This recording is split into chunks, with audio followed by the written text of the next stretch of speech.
Mr. Adams, in 1991, you pleaded guilty to 2 counts of withholding information from Congress regarding your involvement in the Iran-Contra affair, for which you were later pardoned by President George H.W. Bush. I fail to understand why members of this committee or the American people should find any testimony that you give today to be truthful. If I can respond to that. It wasn't a question.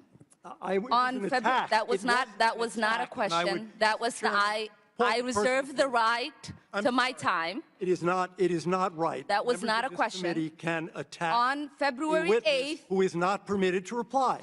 That was not a question. Thank you for your participation. On February 8th, 1982, you testified before the Senate Foreign Relations Committee about U.S. policy in El Salvador. In that hearing, you dismissed as communist propaganda report about the massacre of El Mozote, in which more than 800 civilians, including children as young as 2 years old, were brutally murdered by U.S.-trained troops. During that massacre, some of those troops bragged about raping a 12-year-old girl before they killed them. Girls before they killed them. You later said that the U.S. policy in El Salvador was a fabulous achievement. Yes or no, do you still think so? From the day that President Duarte was elected in a free election to this day, El Salvador has been a democracy. That's a fabulous achievement.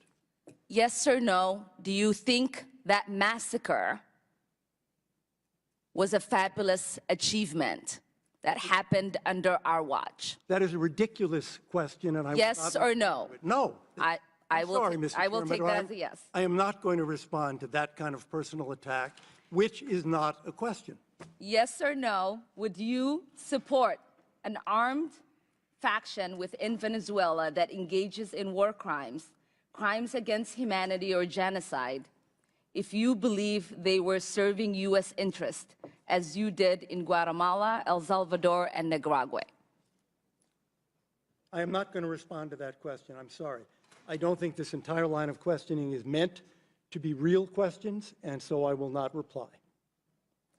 Whether under your watch, a genocide will take place, and you will look the other way because American interests were being upheld, is a fair question, because the American people want to know that anytime we engage a country, that we think about what our actions could be and how we believe our values are being furthered.